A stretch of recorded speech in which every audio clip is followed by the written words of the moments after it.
वालेकुम। आज हम देखेंगे सिस्मिक लोड कैलकुलेशन किस तरह की जाती है। ये सिस्मिक लोड कैलकुलेशन अगर एनालाइज हम देखें सिस्मिक लोड का, तो वो प्रॉपर एनालाइज हम स्टैट प्रो में देखेंगे तो वो किस तरह होता है। तो स्टैट प्रो में हमें सिंपल कुछ भी नहीं करना पड़ता, वो हमें सारा एनालाइज करके खुद देता है। सिर्फ हमें उससे बताना होता है कि हम जो स्ट्रक्चर बनाने जा रहे हैं वो किस जगह पे है, उसकी लोकेशन बतानी पड़ती है और कुछ चीज़ें साथ उसके बतानी पड़ती है, जोन वगैरह। तो वो खुद उसके मुताबिक कैलकुलेशन करता है। जो कैलकुलेशन आज हम करेंगे वो स्टैट प्रो के अंदर ऑटोमेटिकली खुद ब खुद होती हैं। ठीक है, प्रॉपर वो करके कैलकुलेशन एक प्रॉपर हमें बेस शेयर देता है, जो कि मेन कैलकुलेट वैल्यू हमें चाहिए होती है। किसी भी सीज़मिक लोड की कैलकुलेशन में हमें जो एनालाइज के दौरान एंड में रिजल्ट चाहिए होता है वो बेस शेयर का चाहिए होता है कि इसके अर्थक्वेक आने की वजह से, सीज़मिक एक्टिविटी होने की वजह से बेस पे जो शेयर इफेक्ट आ रहा है वो क्या है, उसकी क्या वैल्यू है। तो वो इस फार्मूले के जरिए निकालता है, ऑटोमेटिकली निकाल देता है। वो कौन निकालता है? वो स्टैट प्रो खुद निकालता है। तो हम स्टैट प्रो में देखेंगे कि क्या वैल्यूज पुट करें तो किस तरह हमारा एनालाइज होता है कंप्लीट। लेकिन उससे पहले हम देख लेते हैं कि ये कैलकुलेशन होती क्या है। अगर मैनुअली हमें करनी हो तो ये कैलकुलेशन किस तरह होंगी, तो वो आज देख लेते हैं। ये यहाँ पे स्टेटमेंट देख लेते हैं। यहाँ पे वो कह रहा है कि बेस शेयर फाइंड करें एक ऐसी बिल्डिंग की जो कि आरसी इंस्टीट्यूट है, एक कोई गवर्नमेंट इंस्टीट्यूट है। ठीक है, उसकी 7 स्टोरी है। ठीक है, तो 7 स्टोरी 8 स्टोरी जितनी भी स्टोरी फ़र्ज़ करेंगे, ये कोई स्टेटमेंट है, कोई भी आपकी स्टेटमेंट हो सकती है बिल्डिंग की जो सी आप बनाने जा रहे हैं। तो यहाँ 7 स्टोरी बिल्डिंग लेने जा रहे हैं हम, और उस पर जो टोपोग्राफिक एंगल है उसका अप विंड प्रेशर की साइड पे, यानी कि इस साइड से पॉजिटिव साइड, उसका जो अप साइड पे विंड का प्रेशर है उस साइड से जो उसका एंगल बन रहा है वो <3 है। ठीक है, टोपोग्राफिक एंगल। और यहाँ पे उसकी जितनी अरसे की हम डिज़ाइन लाइफ उसको डिज़ाइन कर रहे हैं, जिस लाइफ के लिए ये बिल्डिंग 50 साल के लिए हम इसको डिज़ाइन करने जा रहे हैं। और ये बिल्डिंग की लोकेशन आपने बतानी है कि कौन सी सिटी में है। तो वो सिटी के मुताबिक हम जोन देखेंगे कि उस एरिया में कौन से जोन आते हैं, अर्थक्वेक के किस किस्म की उसमें वेरिएशन आती हैं, सिस्मिक एक्टिविटीज़ किस किस्म की होती हैं उस एरिया में। तो वो एरिया बताना है हमें। फ़र्ज़ करें हम दिल्ली ले लेते हैं या अहमदाबाद, कोई भी एक सिटी ले लेते हैं। तो इसमें उसके मुताबिक हम जोन के मुताबिक देख लेंगे कि क्या वेरिएशन आती हैं। तो यहाँ पे आप कोई भी सिटी ले सकते हैं। ठीक है, ये वैल्यूज़ चेंज हो सकती हैं, लेकिन ये डाटा प्रॉपर इस सैम्पल की फॉर्म में आपको चाहिए होगा। और यहाँ पे वो प्लेन व्यू इसका दिखा रहा है कि प्लेन व्यू में number of base in X direction, in Y direction. X direction ये है अलॉन्ग द एक्स एक्सिस। यहाँ पे नंबर ऑफ बेस कितने हैं? ये सारे नंबर ऑफ बेस हैं, 6 नंबर ऑफ बेस हैं। और यहाँ पे नंबर ऑफ बेस वाई की डायरेक्शन में 4 है। और इनके दरमियान की स्पेसिंग जो है वो एक बे का जो डिस्टेंस है वो 4 मीटर है। ठीक हो गया। तो यहाँ पे ये यहाँ पे लॉन्गिट्यूडनल बीम है और यहाँ पे ट्रांसवर्स बीम भी हैं। तो ये सारा प्लेन व्यू शो हो रहा है और ये कॉलम शो कर रहे हैं। ठीक है, और यहाँ पे उन्होंने बता दिया है कि साइज़ ऑफ बीम हम ये रखने जा रहे हैं, कॉलम का साइज़ ये रखने जा रहे हैं। और यहाँ पे वॉल की थिकनेस जो है, यानी कि इसके ऊपर जो ईंटों की दीवार आएगी इस बीम के ऊपर, तो वो वॉल की थिकनेस हम 230 मिलीमीटर रखने जा रहे हैं। और लाइव लोड जो हम इस बिल्डिंग के लिए सिलेक्ट कर रहे हैं, किसी भी स्टैंडर्ड के मुताबिक ये चेंज हो सकता है। अगर ये रेजिडेंशियल बिल्डिंग है तो ये 3 किलो न्यूटन पर मीटर स्क्वायर से कम होना होगा। लेकिन अगर कोई ये बिल्डिंग है आपकी कमर्शियल, तो उसमें ये 3 से ज़्यादा हो सकता है, जो कि 4 है। तो कमर्शियल बिल्डिंग है, इससे ज़ाहिर हो रहा है। और इसमें हमें एंड रिजल्ट जो चाहिए वो सीज़मिक फोर्स चाहिए, डिस्ट्रीब्यूशन चाहिए लेटरली, क्या उसके बेस शेयर कितनी आ रही है, तो ये चाहिए हमें। तो ये कैलकुलेट करने के लिए हमें ये फार्मूला रिक्वायर्ड है, और इस फार्मूले के लिए हमें ये 2 वैल्यूज रिक्वायर्ड है। इसमें हमें ये W फाइंड करना है और AH फाइंड करना है। AH फाइंड करने का ये फार्मूला है, और जबकि W क्या चीज़ है पहले याद देख लें। W है सीज़मिक वेट ऑफ बिल्डिंग, कि इस बिल्डिंग का जो अर्थक्वेक आएगा जब, उस वक्त क्या वेट आएगा, यानी कि अर्थक्वेक के वक्त इस बिल्डिंग का जो वेट इंक्लूड होगा वो वाला सीज़मिक वेट कहलाता है उस बिल्डिंग का। तो वो हमने वेट देखना है। ठीक है, उस वेट में वेट एक्चुअली क्या है, यहाँ पे लोड है किस्म का। ठीक है, वेट एक्ट करेगा डाउनवर्ड, तो ये लोड है, लोड की फॉर्म में होगा। और ये लोड क्या होगा, ये 2 किस्म के लोड इसमें इंक्लूड होंगे, एक डेड लोड और दूसरा लाइव लोड। ठीक है, और लाइव लोड कितना इंक्लूड होगा सीज़मिक एक्टिविटी के दौरान वो भी हम देखेंगे, वो भी किसी स्टैंडर्ड के मुताबिक देखेंगे। तो आज हम देखने जा रहे हैं वो स्टैंडर्ड है इंडियन स्टैंडर्ड। ठीक है, इंडियन स्टैंडर्ड के मुताबिक देखेंगे कैलकुलेशन इसकी। अगर आप किसी दूसरे स्टैंडर्ड के मुताबिक करने जा रहे हैं तो आप उसका मैनुअल लें और उसके फार्मूला से प्रोसीड करेंगे, और उसके मुताबिक आप लाइव लोड लेंगे, तो सारा आप उसके अकॉर्डिंग लेंगे। तो आज हम इंडियन स्टैंडर्ड ले रहे हैं, तो इंडियन स्टैंडर्ड के मुताबिक हम सारी वैल्यूज़ इंक्लूड करेंगे। ठीक है, तो ये हर स्टैंडर्ड चेंज हो सकते हैं, लेकिन यहाँ पे हर स्टैंडर्ड के मुताबिक कैलकुलेशन की जो प्रोग्रामिंग जो मैनुअली आपको यहाँ पे मैनुअल में उसकी गिवन होंगी वैल्यूज़, तो आप वहाँ से ले सकते हैं। तो अब यहाँ पे सिस्मिक वेट लेना है बिल्डिंग का, और यहाँ पे AH फाइंड करना है जो कि कोफिशिएंट है हाइट का। तो इसमें हमें ये लेना है, इस फार्मूले में हमें ये वैल्यूज़ चाहिए, तो वो भी हम देखते हैं किस तरह करते हैं। पहले हम फाइंड कर लेते हैं यहाँ पे सिस्मिक वेट ऑफ बिल्डिंग, कि जब अर्थक्वेक आएगा तो कितना वेट इंक्लूड होगा और किस किस चीज़ का वेट आएगा। तो देख लेते हैं वेट किस किन चीज़ों का आएगा। तो ये इसमें है स्लैब वेट, जिन चीज़ों का आना है। ठीक है, बिल्डिंग के अंदर क्या क्या चीज़ होती है, ये अगर बिल्डिंग है उसमें 7 स्टोरीज है, तो उसमें क्या क्या चीज़ होगी। एक रूफ स्लैब होगी जो टॉप स्लैब होती है। ठीक है, जिसको रूफ स्लैब कहते हैं, उसकी स्पेसिफिकेशन स्टैंडर्ड के मुताबिक चेंज होती हैं, जबकि अंदर मिड वाली जो भी रूफ होती है कोई, उसे रूफ स्लैब कहते हैं। ठीक है, तो दो किस्म की स्लैब होती हैं, एक रूफ स्लैब और एक फ्लोर स्लैब, ठीक है। फ्लोर स्लैब की स्पेसिफिकेशन चेंज होती है रूफ स्लैब से, तो इसलिए ये दोनों हम इनका वेट कैलकुलेट करेंगे। फिर उसके बाद हम इसमें बीम्स आ जाती हैं, बीम्स का वेट कैलकुलेट करेंगे। फिर उसके बाद कॉलम्स का वेट कैलकुलेट करेंगे एंड देन दीवारें जो होंगी उसमें खड़ी, तो दीवारों का वेट भी आएगा, बिल्कुल आएगा ड्यूरिंग दी अर्थक्वेक। और फिर ऑल टुगेदर हम लाइव लोड ले लेंगे जो अर्थक्वेक के दौरान आएगा जितना परसेंट। तो यहाँ पे स्लैब की ये सारी लोड कैलकुलेशन हम पिछले लेक्चर में भी देख चुके हैं, तो इसको हम जरा जल्दी जल्दी देख लेते हैं कि स्लैब की लोड कैलकुलेशन किस तरह होगी। इसमें डेड लोड और लाइव लोड आता है स्लैब में। तो डेड लोड अगर हम स्लैब का निकालना है तो क्या करेंगे, हम उसको एरिया को उससे डेंसिटी और थिकनेस से मल्टीप्लाई करवा देंगे। तो हम यहाँ पे थिकनेस स्लैब की कितनी लेने जा रहे हैं, 150 मिलीमीटर लेने जा रहे हैं, हमने यहाँ पे बताया आपको, ठीक है, थिकनेस ऑफ स्लैब। तो यहाँ पे 0.15 थिकनेस आ जाएगी। थिकनेस को एरिया से मल्टीप्लाई करवाएंगे। पूरी स्लैब कितनी है, ये प्लान व्यू है, तो इसमें पूरी यहाँ से यहाँ तक ये पूरी स्लैब आएगी इस पूरे में। तो ये इसकी लेंथ है और ये विड्थ है 24 × 16। ये एरिया आ गया। एरिया को डेंसिटी ऑफ कंक्रीट से मल्टीप्लाई करवाएंगे किलो न्यूटन पर मीटर क्यूब से। तो यहाँ पे किलो न्यूटन में आपके पास इसका जो आ जाएगा डेड लोड आ जाएगा स्लैब का सेल्फ वेट। और ये तो आ गया स्लैब का डेड लोड, ठीक है। लेकिन स्लैब के ऊपर एक और चीज़ भी होती है जिसको फ्लोर फिनिश कहते हैं, ठीक है। ये स्लैब है तो इसके ऊपर कुछ थिकनेस की फ्लोर फिनिश भी होती है जिसमें ईंट रोड़े वगैरह पड़ी होती है। तो उसमें फ्लोर फिनिश की भी अलग स्पेसिफिकेशन होगी, उसका भी वेट अलग कैलकुलेट करेंगे। सेम एज इट इज़ उसका भी वेट कैलकुलेट करेंगे। उसमें फ्लोर फिनिश आप अगर फ्लोर स्लैब का कैलकुलेट कर रहे हैं जो कि मिड वाली स्लैब है, उसका फ्लोर फिनिश की वैल्यू चेंज होगी, यानी कि उसकी वैल्यू चेंज आएगी 0.8 किलो न्यूटन पर मीटर स्क्वायर। ये इसकी स्पेसिफिकेशन में गिवन होती है वैल्यूज़, ठीक है। कोई भी स्टैंडर्ड है उसके मुताबिक गिवन होगी कि फ्लोर स्लैब के लिए क्या होगी फ्लोर फिनिश की वैल्यू, और रूफ स्लैब के लिए इसकी क्या होगी। तो यहाँ पे 0.4 है इसकी रूफ स्लैब की जाहिर सी बात है कम होगी क्योंकि इसकी थिकनेस कम होगी फ्लोर फिनिश की, और इसकी थिकनेस ज़्यादा होगी फ्लोर फिनिश की, तो इसकी वैल्यू ज़्यादा होगी स्ट्रेस की, ठीक है। तो इसमें अब इसको मल्टीप्लाई करवाना है सिंपल एरिया से, क्योंकि मीटर स्क्वायर हमें कैंसिल करवाना है, ये कट जाएगा तो न्यूटन किलो न्यूटन में हमारे पास लोड आ जाएगा। तो हमने एक सिंपल इसको मल्टीप्लाई करवाना है इसके एरिया से। फ्लोर फिनिश का जितना एरिया है, जितनी स्लैब है उतना ही फ्लोर फिनिश आएगा उसके ऊपर, तो उतना ही उसका एरिया से मल्टीप्लाई करवा देंगे। तो इसके लिए इसकी वैल्यू आ जाएगी और इसकी वैल्यू रूफ स्लैब के लिए आ जाएगी। अब देख सकते हैं यहाँ पे डेड लोड तो दोनों का सेम ही रहेगा, क्योंकि फ्लोर रूफ स्लैब और फ्लोर स्लैब दोनों में स्लैब का जो डेड लोड होगा वो सेम रहेगा, थिकनेस सेम है स्लैब की दोनों की, लेकिन फ्लोर फिनिश की थिकनेस चेंज है। तो इस डेट्स वाई इसकी दोनों की इनकी जो है वेट जो चेंज होगा फ्लोर फिनिश का, इसका ये आ रहा है और इसका निकल के ये आ रहा है। तो इन दोनों को ऐड करेंगे तो टोटल वेट आ जाएगा रूफ स्लैब का और टोटल वेट आ जाएगा फ्लोर स्लैब का। यहाँ पे टोटल वेट कैलकुलेट कर लिया हमने रूफ स्लैब का और फ्लोर स्लैब का। इसके बाद हम आगे मूव करेंगे बीम की तरफ। अब बीम का हम देख लेते हैं कि बीम की डायमेंशन है, बीम की ये विड्थ है और ये डेप्थ है। तो यहाँ पे आपकी बीम की जो है डायमेंशन बताई हुई है 230 बाई 450 मिलीमीटर। तो इसको आप कन्वर्ट कर लें मीटर में, तो ये मीटर में कन्वर्ट करके ये एरिया आ गया है। एरिया को जब आप मल्टीप्लाई करवाएंगे डेंसिटी के साथ तो ये मीटर क्यूब, जब मीटर स्क्वायर से कैंसिल होगा तो ये मीटर पर मीटर आ जाएगा। और ये इसकी जो है यूनिट क्या है, लेंथ है, यानी कि हमारी इसकी जो लेंथ है वो आगे हमने कंसीडर जो की है वो इसकी यूनिट कंसीडर की है कि 1 मीटर इसकी लेंथ है, लेकिन 1 मीटर नहीं है, ठीक है। हर बीम की चेंज है तो वो हम पर मीटर कैलकुलेट कर लेंगे, यानी कि 1 मीटर के लिए कैलकुलेट कर लेंगे क्या वैल्यू आती है, तो उसको हम उसकी मीटर से मल्टीप्लाई करवा देंगे कि कितनी लेंथ है। ओरिजिनल लेंथ से मल्टीप्लाई करवाएंगे तो लेंथ का उस लेंथ के लिए हमारी लोड की वैल्यू आ जाएगी। तो इसमें हम एरिया को मल्टीप्लाई करवा रहे हैं डेंसिटी के साथ, तो पर मीटर लेंथ हमारे पास वैल्यू आ जाएगी। ये हमारे पास निकल के आ गया, इसका डेड लोड आ गया पर मीटर लेंथ।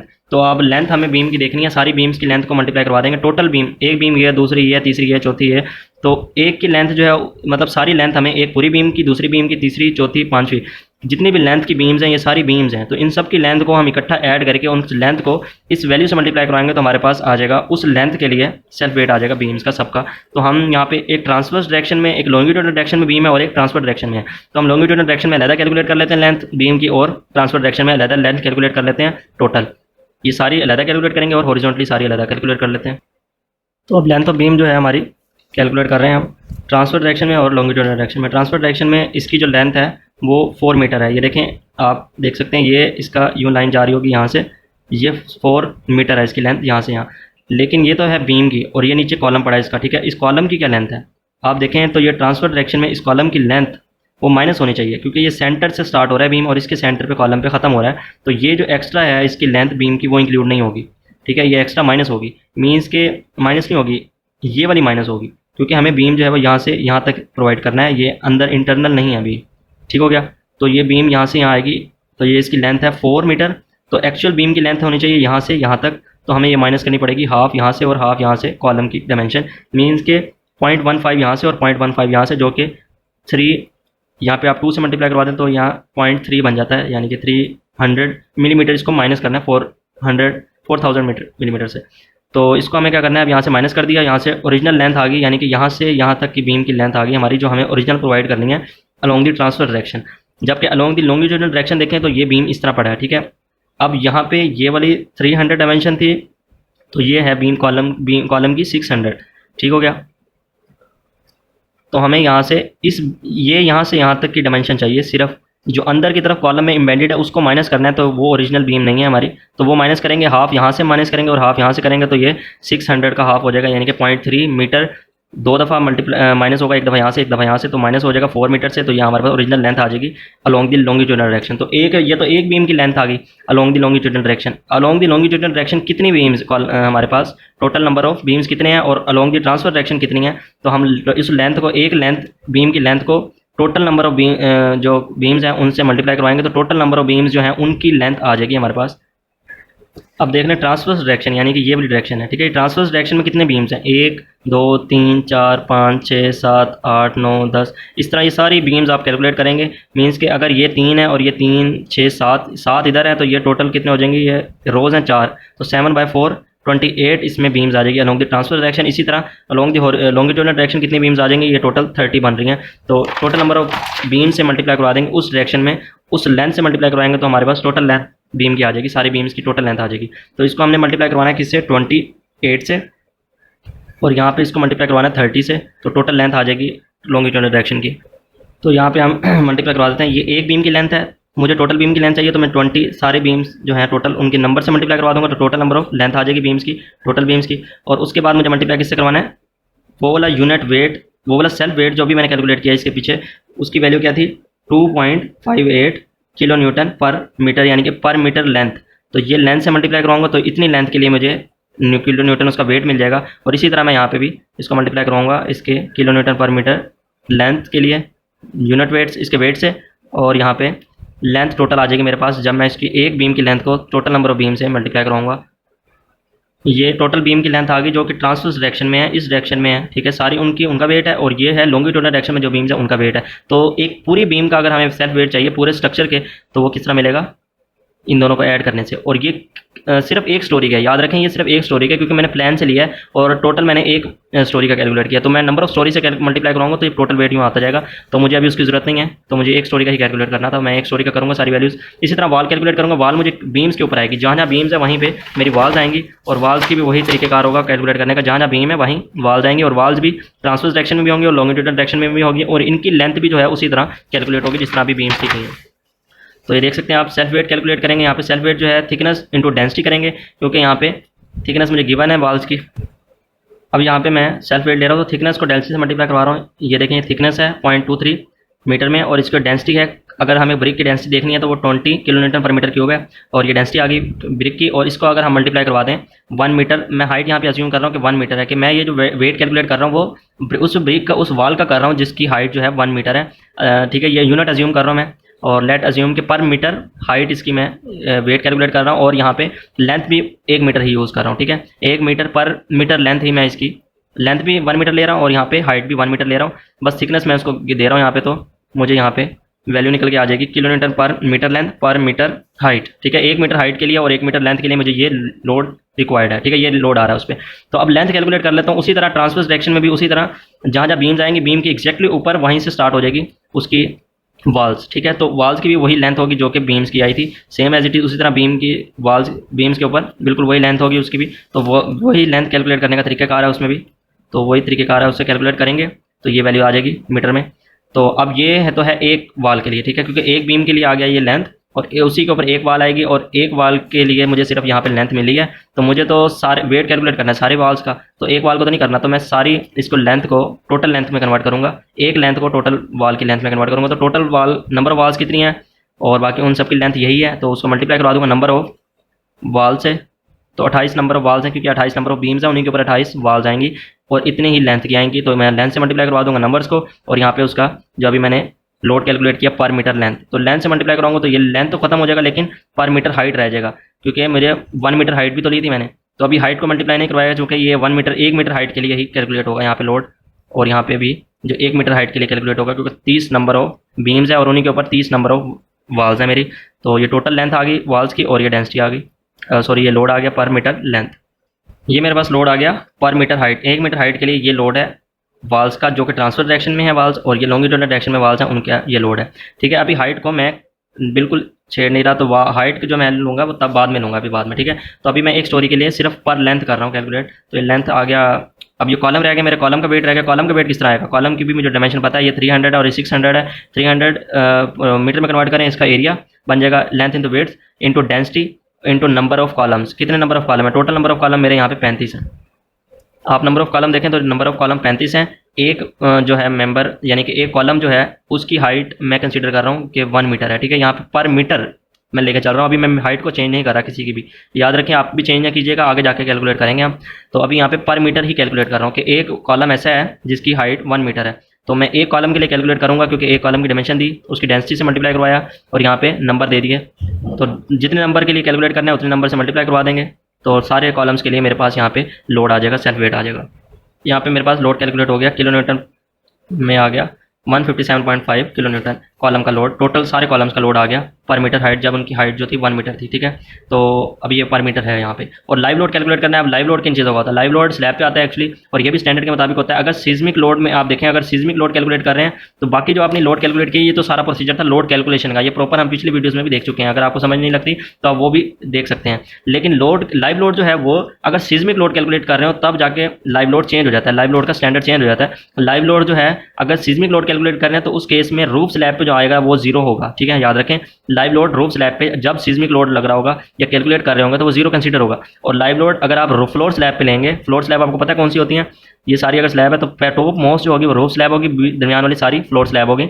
तो फ्लोर स्लैब पे जो लाइव लोड आएगा वो अगर तो लाइव लोड वो 3 किलो न्यूटन, यानी कि कोई भी आपका स्टैंडर्ड है, अगर आप स्ट्रक्चर बना रहे हैं तो उसमें आपका लाइव लोड फ्लोर पे आने वाला आप लेते हैं 3 रेजिडेंशियल बिल्डिंग के लिए, तो ठीक है। अगर फर्स्ट करें 3 है तो वो आपका कंसीडर होगा 50%, 3 से ग्रेटर है तो 50% कंसीडर होगा आपका वो लोड, उसका 50% कम कर देंगे तो वो लोड कंसीडर होगा ड्यूरिंग दी अर्थक्वेक। यानी कि लाइव लोड कम हो जाता है, यानी कि जो बंदे भाग रहे हैं ऊपर चल रहे हैं लाइव लोड है, ठीक है, वो लाइव लोड जब अर्थक्वेक आता है वो रुक जाते हैं या कहीं छुप जाते हैं साइड पर, ठीक है, तो वो लोड रिड्यूस हो जाता है, तो लाइव लोड कम हो जाता है ड्यूरिंग दी अर्थक्वेक, ठीक हो गया। तो वो लोड और कम हो जाता है, तो 50% वो कहता है लोड कंसीडर करेंगे आप, अगर लोड सीजमिक कैलकुलेट कर रहे हैं लोड, तो आप उसके लिए 50% लोड लेंगे लाइव लोड का। तो लाइव लोड हमारे पास 4 था यहाँ इस केस में हमने देखा, तो वो 50% लेंगे, 0.5 से मल्टीप्लाई करवाएंगे तो 50% 2 किलो न्यूटन पर मीटर स्क्वायर आ जाएगा, कि इतने स्लैब पे, इतने एरिया मीटर स्क्वायर स्लैब पे इतना लाइव लोड लगेगा during the seismic load, during the earthquake. अब इसके बाद हमें ये सारे लोड कैलकुलेट कर लिया हमें, अब हमें लमसम मास देखना है। लमसम मास क्या है, सॉरी, ये क्लियर व्यू देख सकते हैं यहाँ से कि लम्प्ड मास क्या होता है। लम्प्ड मास एक्चुअली वो मास है जो अर्थक्वेक के दौरान आपकी बिल्डिंग स्टोरीज पे लगेगा, ठीक है, जो वेट आएगा, तो वो सीजमिक वेट आप कैलकुलेट करने जा रहे हैं, हम फाइनलाइज करने जा रहे हैं उसको। तो उसमें हम ये देखेंगे कि ये जो है नीले कलर की ये स्टोरीज हैं, ठीक है, ये स्टोरीज हैं, ये फ्लोर है, floor slab and then and पे जो है ये रूफ स्लैब है, ठीक है। रूफ स्लैब का लोड जो नीचे डिवाइड होगा तो हम ये हर स्टोरी को हाफ में डिवाइड कर देंगे। जब भी हम लम्प्ड मास करते हैं, लम्प्ड मास ऐसा मास है जो कि बॉडी स्टोरी के बिल्कुल सेंटर पे एक्ट करता है, ठीक है, यहाँ पे, तो ये हर स्टोरी के सेंटर में एक्ट करेगा, तो हम लाइन लगा लेते हैं सेंटर पे। तो ये टॉप जो फ्लोर का जो स्लैब आएगा, यानी कि ये रूफ स्लैब जो है, रूफ स्लैब का जो लोड आएगा वो कहाँ पे आएगा, वो इस स्टोरी के लास्ट वाली स्टोरी है उसके हाफ पे आएगा, ठीक है। और यहाँ से इसका जो लोड होगा ऊपर वाला सारा वो किधर आएगा, वो इस सेकंड लास्ट जो स्टोरी है उसके हाफ पे आएगा। इसी तरह फर्दर ये लोड नीचे मूव होता जाएगा और सेंटर टू सेंटर आता जाएगा स्टोरी के। तो हम ये कैलकुलेट कर लेते हैं हर सेंटर पे। अब यहाँ पे हम देख लेते हैं कि इसमें फ्लोर स्लैब जो है, फ्लोर स्लैब उसमें कौन कौन सी चीज़ों का वेट आएगा। उसमें आप याद रखें कि रूफ स्लैब है एक, तो ठीक है, उसका लोड आएगा। फिर उसके बाद इसमें बीम्स हैं, बिल्कुल उनका भी लोड आएगा, सारे जो कॉलम्स हैं उनका भी लोड आएगा। फिर उसी तरह जो सारी वॉल्स हैं बीम्स के ऊपर वो उनका भी लोड आएगा। इसी तरह बाकी जो फ्लोर्स हैं उन पे फ्लोर स्लैब का लोड आएगा, बीम का लोड आएगा, कॉलम का और वॉल्स का लोड आएगा। ये सारे लोड जो हैं हम कैलकुलेट करते हैं 1 बाय 1। तो पहले हम फ्लोर स्लैब का सारा वेट जो है वो नीचे डाउन पर कैलकुलेट कर लेते हैं। अब आप याद रखें, ये अगर टॉप स्टोरी है, ये फर्ज करें मैं टॉप स्टोरी को बड़ा करके दिखा रहा हूँ, तो यहाँ पे लोड आना है इसका।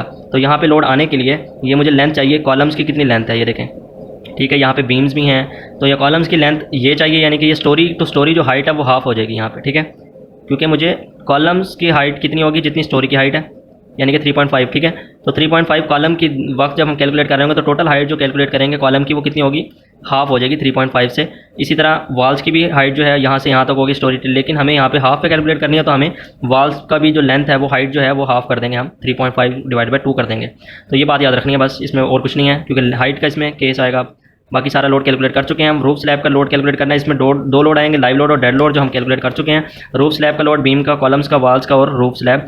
अब रूफ पे लाइव लोड हमने बताया था कि 0 आता है, तो यहाँ पे आप ऑलवेज 0 लिख दें इसके लिए, रूफ पे कोई लाइव लोड नहीं आएगा अर्थक्वेक के दौरान। बाकी लोड हमने जो कैलकुलेट किया वो हम बाय वन पुट कर देते हैं।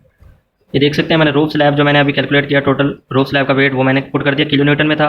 ठीक है, इसमें हाइट की जरूरत नहीं है, स्लैब में कोई हाइट नहीं होती, बीम में भी कोई हाइट नहीं होती, तो इसमें भी हाइट मल्टीप्लाई नहीं करेंगे हम। तो लॉन्गिट्यूडनल और ट्रांसफर डायरेक्शन में दोनों के वेट जो मैंने ऐड कर दिए हैं बीम के आगे। और कॉलम का क्या होगा, कॉलम का मैंने 1 मीटर हाइट के लिए किया था, तो पर मीटर हाइट के लिए किया था, जबकि मेरी हाइट उसकी कुछ ना कुछ है यहाँ पे स्टोरी की। तो मेरे इस स्टोरी पे आने तक कितने कॉलम आ रहे हैं बीच में और उनकी कितनी हाइट है, तो मेरी हाफ हाइट है, यानी कि एक स्टोरी का हाफ है, तो कॉलम्स का भी हाफ हो जाएगा हाइट का। तो कॉलम्स 3.5 मीटर के थे तो उनका हाफ हो जाएगा 3.5 डिवाइड बाई 2 मीटर लेंथ से मल्टीप्लाई करवा दिया हाफ लेंथ से। ठीक है, तो ये है टोटल 35 कॉलम्स के लिए, और ये सारे कॉलम्स का ये आ गया वेट पर मीटर लेंथ के लिए, जिनका हाइट जो थी वो 1 मीटर थी, जबकि मैंने टोटल हाइट दे दिया ओरिजिनल, तो उस ओरिजिनल हाइट के लिए मेरे पास लोड आ जाएगा। इसी तरह मैं वॉल के लिए करूँगा, वॉल की मेरी हाइट मैंने 1 मीटर कंसीडर की थी, जो कि 1 मीटर नहीं थी, तो जितनी भी थी अब मैं वो लूँगा। तो मेरी यही वॉल देखें, यहाँ पे ये बीम है ऊपर, ठीक है, वॉल बीम्स के दरमियान में आएगी, और सेंटर टू सेंटर डिस्टेंस कितना होता है, एक स्टोरी का डिस्टेंस होता है 3.5 जो कि होगा। ठीक है, तो इसमें इस केस में आपकी जो वॉल की आपने यहाँ तक कैलकुलेट करना है ये वाला। ठीक है, पहले तो आप पूरी वॉल का हाइट करें, सेंटर यहाँ से यहाँ तक का हाइट लें, कितनी आएगी वो माइनस हो जाएगी 3.5 में से। अगर आप ये हाफ माइनस कर दें और ये बीम का हाफ माइनस कर दें, मीन्स कि 0.45 माइनस कर दें 3.5 में से, तो आप यहाँ से यहाँ तक आ जाएंगे, ओरिजिनल हाइट ऑफ वॉल आ जाएगी। ठीक है, और अगर आप इसको 2 पे डिवाइड करते हैं तो इसका हाफ पे आ जाएंगे, जो कि आपने हाफ वॉल का हाइट लेनी थी, तो वही आपके पास हाइट आ गई वॉल की। तो आप उसको लेंथ से उसको मल्टीप्लाई करवा देंगे kilo Newton per unit height वाले लोड से, तो यहाँ पे आपके पास वैल्यू आ जाएगी टोटल।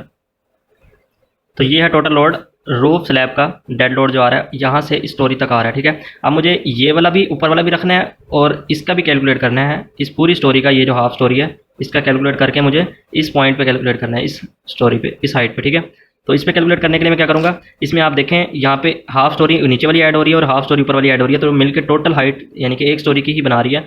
तो यानी कि 3.5 इसकी हाइट होगी कॉलम की, और same as it is wall की हाइट भी ऐड हो जाएगी, जो हाफ स्टोरी के लिए थी वही 2 से मल्टीप्लाई हो जाएगी, तो वो दोनों के लिए आ जाएगी। इसी तरह आपने करना है लेंथ, यहाँ पे फ्लोर स्लैब, यहाँ पे बस रूफ स्लैब की जगह फ्लोर स्लैब आ जाएगी, बाकी सेम एज इट इज़ आएगा। कॉलम और वॉल्स, इस लाइव लोड जो फ्लोर का आएगा वो 2 किलो न्यूटन हमने अभी देखा पर मीटर स्क्वायर आएगा। ठीक है, इसमें लाइव लोड 0 था, इसमें 2 आएगा। तो इसमें आप क्या करेंगे, लेंथ ऑफ कॉलम कितना आएगा, हाफ जो नीचे वाली स्टोरी है उसकी लेंथ हाइट आ जाएगी जो कॉलम की थी, और हाफ ऊपर वाले की आ जाएगी, तो दोनों को ऐड करें तो ये आपके पास 3.5 मीटर बन जाएगी कॉलम की लेंथ। और लेंथ ऑफ वॉल है, ये लेंथ ऑफ वॉल कैलकुलेट करने के लिए आपने, ये तो थी हाफ स्टोरी की लेंथ ऑफ वॉल, ठीक है, आपने जो कैलकुलेट की उसको आप 2 से मल्टीप्लाई करवाएंगे तो हाफ इसकी आ जाएगी और ऊपर वाले की भी हाफ की आ जाएगी, तो वो टोटल मिलकर आपके पास क्या बन जाएगी, इसको माइनस कर दें। तो यहाँ पे इसकी यहाँ पे लेंथ वॉल कैलकुलेट करके आ गई है। ठीक है, तो ये आप देख सकते हैं, और यहाँ पे मैंने इनकी सारी वैल्यूज पुट कर दी हैं, तो इनका मैं टोटल लोड अब कैलकुलेट कर लूँगा, डेड और live load of dead floor up to dead height. ठीक है, इस हाइट तक जो है इसकी मेरे पास हाइट आ जाएगी।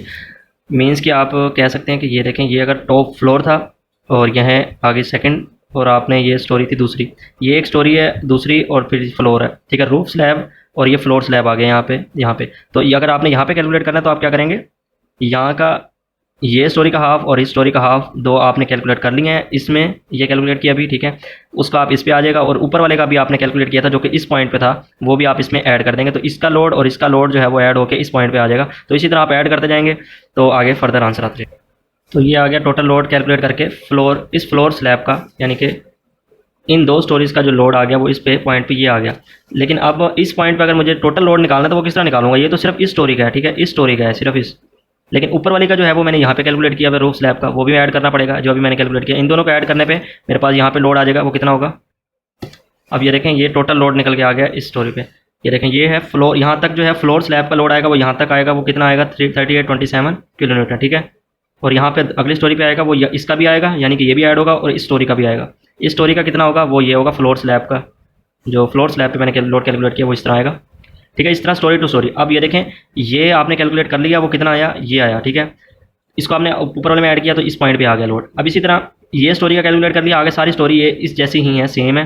ठीक है, हर स्टोरी का सेम होगा, यही होगा, तो आप ये इसमें यही वैल्यू ऐड करते जाएंगे, इस पे आ जाएगा, इस पे आ जाएगा, इस पे आ जाएगा, तो हर पॉइंट पे आपके पास लोड निकल के आ जाएगा। सीज़मिक वेट, ये बेस पे जो मेरे वैल्यू निकल के आ रही है वो टोटल सीज़मिक वेट वो ये निकल के आ रहा है। ठीक है, मुझे यही वैल्यू एंड में चाहिए जो कि W है मेरा। ठीक है, और मुझे W का कैलकुलेट हो गया, AH कैलकुलेट करना है मुझे। इसमें यहाँ पे जो Z है वो यहाँ पे क्या है, Z यहाँ पे जोन फैक्टर है, और यहाँ पे आई क्या है, इंपॉर्टेंस फैक्टर है, और आर क्या है, रिस्पॉन्स रिडक्शन फैक्टर, और एस ए ओवर जी एक वैल्यू कैलकुलेट करते हैं हम, जो कि टेबल से कैलकुलेट करते हैं according to type of soil, कि हमारी उस जगह की फाउंडेशन में सॉइल की टाइप क्या है और टाइम पीरियड क्या होगा। तो टाइम पीरियड इस फार्मूले से कैलकुलेट करते हैं। तो ये हम सारा देखेंगे। तो उससे पहले हम देख लेते हैं कि जोन फैक्टर हम किस तरह ये मैनुअल से कैलकुलेट करते हैं। यहाँ पे ये मैं मैनुअल आपके सामने लेके आया हूँ। यहाँ पे आप देख सकते हैं, यहाँ पे ये डिज़ाइन स्पेक्ट्रम में इसने बताया हुआ है कि ए एच का फार्मूला ये है, ठीक है, और इसमें जोन फैक्टर ये है। ये सारे वैल्यूज़ हर चीज़ की यहाँ पे डिटेल आपको मिल जाएगी, ये आप देख सकते हैं, स्पेसिफिकेशन मिल जाएगी। और वो इंपॉर्टेंस फैक्टर का वो एक टेबल है यहाँ पे, उधर से हम इंपॉर्टेंस फैक्टर की वैल्यू लेंगे, और जोन कहाँ से लेंगे, जोन फैक्टर की वैल्यू भी देखते हैं कहाँ से लेंगे, और रिस्पॉन्स फैक्टर के लिए भी टेबल है वो भी देखते हैं, और इसके लिए हम ग्राफ देखेंगे। तो हम देख लेते हैं जोन फैक्टर हम किस तरह कैलकुलेट करते हैं। ये अगर हमें कोई सिटी है हमारा इंडिया में, अगर हमारा कोई इंडिया में सिटी है जिसमें हम बिल्डिंग बनाने जा रहे हैं, तो उसमें हम यहाँ पे जोन ऑफ इंडिया ले लेंगे, सीस्मिक जोन्स ले लेंगे। तो उसमें यहाँ पे जोन 2, जोन 2, 3 के नाम से यहाँ पे शो किया हुआ है, और ये इनके भी आगे स्पेसिफिकेशन बताई हुई है कि जोन 2 में क्या फैक्टर लेंगे हम, और जोन 2 के लिए, 3 के लिए क्या लेंगे। ये देख सकते हैं यहाँ पे जोन फैक्टर इस टेबल से मिल जाएगा हमें। अगर हम जोन हमारा 2, 3, 4 किसी रेंज में लाई कर रहा है, हम ग्राफ से मैप से देख लेंगे, उसके अकॉर्डिंग हम यहाँ से फैक्टर ले लेंगे। हमारा यहाँ पे अहमदाबाद सिटी है, तो हम ले लेते हैं इंडिया में, तो फिर उसमें हमारा इस रेंज में लाई कर रहा है ये जोन 3 में, और हमारे पास जेड की वैल्यू जो होगी फैक्टर की 0.1316 आ जाएगी। ये देखें यहाँ पे हमने जोन फैक्टर की वैल्यू यही ली है। इसी तरह इंपॉर्टेंस फैक्टर की वैल्यू ली है, और रिस्पॉन्स रिडक्शन फैक्टर की वैल्यू ले लिया। ये देखें ये इंपॉर्टेंस फैक्टर का टेबल है हमारे पास। इसमें जौन सा स्ट्रक्चर हमारा जिस स्टेज में, जिस कंडीशन में, स्पेसिफिकेशन में लाई कर रहा है, हम उसके अकॉर्डिंग वहाँ से इंपॉर्टेंस फैक्टर ले लेते हैं। सिंपल आम बिल्डिंग्स के लिए 1 लेते हैं, और कोई गवर्नमेंट बिल्डिंग्स हो तो उसके लिए 1.5 हम यहाँ पे इंपॉर्टेंस फैक्टर लेते हैं। और यहाँ पे रिस्पॉन्स रिडक्शन फैक्टर की वैल्यू बताई हुई है कि वो किस तरह लेंगे। ये देखें, अगर हमारी कोई ऑर्डिनरी बिल्डिंग है, रेजिस्टिंग फ्रेम को जौन सी सिस्टम ऑफ फ्रेम है हमारा बिल्डिंग का, उसके अकॉर्डिंग हमें वैल्यू मिल जाएगी। यहाँ से हम ज़्यादातर यहाँ पे special resisting moment resisting frame लेते हैं, यहाँ पे SMRF, तो उसकी वैल्यू 5 ले लेते हैं यहाँ पे, तो उसकी वैल्यू 5 के इक्वल है। ये देख सकते हैं इसकी वैल्यू 5 के इक्वल है, तो हम ये ले लेते होते हैं कोई भी आम स्ट्रक्चर के लिए। तो ये हमने वैल्यू यहाँ पे वैल्यूज़ लिख दी सारी। इसी तरह हम ये टेबल से लेंगे, और इसमें मीडियम टाइप ऑफ सॉइल ले लेते हैं हम। फर्ज करें हमारी यहाँ पे जो सॉइल है वो मीडियम टाइप की है, और यहाँ पे टाइम पीरियड जो है वो इस फार्मूले से कैलकुलेट करेंगे। इस फार्मूले में एच की वैल्यू जो है वो है टोटल बिल्डिंग की जो हाइट है वो है, और यहाँ पे डी क्या है, जिस के अलॉन्ग हमारी अर्थक्वेक आ रहा होगा, यानी कि जिस डायरेक्शन में के अलॉन्ग हमारा अर्थक्वेक आ रहा होगा वो वाली डायरेक्शन में बिल्डिंग का डिस्टेंस होगा, टोटल डिस्टेंस। तो इसी तरह हम यहाँ पे कैलकुलेट कर लेते हैं कि एक पूरी स्टोरी का जो बिल्डिंग का हाइट है वो कितनी है, यानी कि 7 स्टोरी बिल्डिंग है हमारी, और 3.5 उसकी एक हाइट है एक स्टोरी की। तो मल्टीप्लाई करवा लेते हैं यहाँ पे, ये 24.5 मीटर इसकी टोटल हाइट बन जाती है बिल्डिंग की, जो कि एच है। और यहाँ पे डी क्या है, जिस डायरेक्शन में हमारा अर्थक्वेक आ रहा है। फर्ज करें हम अज्यूम कर लेते हैं कि हमारा अर्थक्वेक जो है वो इस तरह आ रहा है, ठीक है, एक्स के अलॉन्ग, आगे पीछे एक्स के अलॉन्ग हमारा यह अर्थक्वेक आ रहा है। तो यहाँ पे एक्स के अलॉन्ग जो हमारी लेंथ होगी टोटल बिल्डिंग की वो 24 मीटर है, तो वो ले लेंगे। और अगर फ़र्ज़ करें हमारा अर्थक्वेक आ रहा है कि वाई, हम अज्यूम कर लेते हैं कि वाई की डायरेक्शन में आएगा, तो फिर हम ये वाली लेंथ लेंगे 16 मीटर, ठीक है। दोनों को लेके देख लेते हैं टाइम पीरियड क्या आता है। तो ये जब 24 मीटर हुआ तो यहाँ पे इसका टाइम पीरियड ये है, और जब 16 मीटर के अलॉन्ग वाई के अलॉन्ग यानी कि अर्थक्वेक आ रहा होगा तो हमारा टाइम पीरियड ये होगा। तो दोनों केस में हम यहाँ पे इसकी वैल्यू कैलकुलेट कर लेते हैं। टाइम पीरियड भी आ गया हमारे पास और टाइप ऑफ सॉइल भी आ गई, तो इसके अकॉर्डिंग हम इसकी वैल्यू भी कैलकुलेट कर लेते हैं, जो कि हमें फार्मूले में चाहिए थी। तो यहाँ पे आप देख सकते हैं ये ग्राफ गिवन है, इसमें टाइम पीरियड के अकॉर्डिंग यहाँ पे हमें टाइप ऑफ सॉइल भी गिवन है, उसके अकॉर्डिंग हम यहाँ पे SA/G की वैल्यू कैलकुलेट कर सकते हैं। तो हमारी वैल्यू जो आई थी वो 0.45 और 0.55 आई थी, तो इसके अकॉर्डिंग हम यहाँ पे वैल्यू देख लेते हैं। वो इस रेंज के एक वे रेंज ये बन रही है, यानी कि इसके लिए मेरी जो वैल्यू आएगी ऐसे वो 2.5 आएगी, ठीक है, इस टाइम पीरियड के लिए। और अगर टाइम पीरियड मेरा ये हो जाएगा 55.55, तो वो यहाँ इस रेंज में लाई करेगी, और मीडियम सॉइल के लिए वो यहाँ पे होगा, और यहाँ पे उसकी वैल्यू इसके अकॉर्डिंग 1.5 मिल जाएगी मुझे, ठीक है। तो इस टाइम पीरियड के लिए मेरे पास जो SA/G की वैल्यू है वो ये है। तो आप दोनों की वैल्यू कैलकुलेट कर सकते हैं इस ग्राफ के ज़रिए, और इसमें यहाँ पे इसके मैनुअली भी कैलकुलेट कर सकते हैं आप। अगर आपके पास ये वैल्यूज़, ये फार्मूलाज गिवन है, तो ये मैनुअली भी कैलकुलेट कर सकते हैं आप। अब आप यहाँ पे AH की वैल्यू कैलकुलेट कर सकते हैं। आपके पास जोन फैक्टर भी है, वैल्यूज पुट करते हैं, और यहाँ पे इंपॉर्टेंस फैक्टर भी है, यहाँ पे फिर रिडक्शन फैक्टर भी है, और यहाँ पे SA/G की वैल्यू भी है। तो 2.5 भी ले सकते हैं और 1.5 भी ले सकते हैं। तो हम 2.5 लेके चलते हैं, तो उसके अकॉर्डिंग AH की वैल्यू क्या आती है। तो इसकी वैल्यू निकल के हमारे पास 0.06 आ गई है। तो ये कोफिशिएंट है इसकी वैल्यू। अब बेस ईयर की वैल्यू निकालनी है, इससे हमें टोटल वेट हमने W निकाल लिया था, और ये हम निकाल चुके हैं। तो वैल्यू कैलकुलेट कर लेते हैं बेस ईयर की। ये बेस ईयर की वैल्यू निकल के आ गई हमारे पास, ठीक है, 2286 किलो न्यूटन। बेस पे जो वैल्यू लगेगी, जो शेयर आएगी अर्थक्वेक के दौरान, वो ये होगी, ठीक है, ये लोड आएगा। तो अब नेक्स्ट लेक्चर में इंशाल्लाह हम विंड स्पीड किस तरह कैलकुलेट करते हैं, तो सारी उसकी कैलकुलेशन देखेंगे अकॉर्डिंग टू आई स्टैंडर्ड।